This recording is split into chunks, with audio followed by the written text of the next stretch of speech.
למה לקחת על עצמך להיות מורה לדורות חדשים של שחקנים?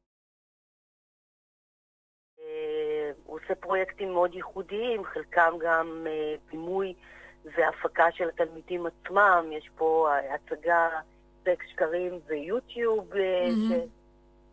ביום רביעי שאחד התלמידים פה ביים ואיבד, והם נמצאים בחזרות על מי תהום שתלמיד נוסף מביים.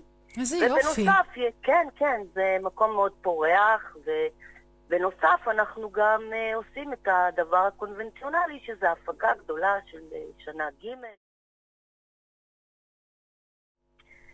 בית הספר מוב מיסודה של קרן ידובסקי הוא בית ספר למשחק קצת שונה. הרעיון הוא בעצם ליצור שחקנים שהם יזמים, שהם לא תלויים ויושבים ומחכים לטלפון, אבל שבעצם מבינים שלהיות שחקן זה להיות יוצר ולקחת את המושכות לקריירה שלך וליזום פרויקטים ולהבין שבעצם אתה איש תיאטרון ולא רק שחקן. כן. שאני חושבת שזו תפיסה מאוד נבונה בתוך המציאות שאנחנו חיים בה היום.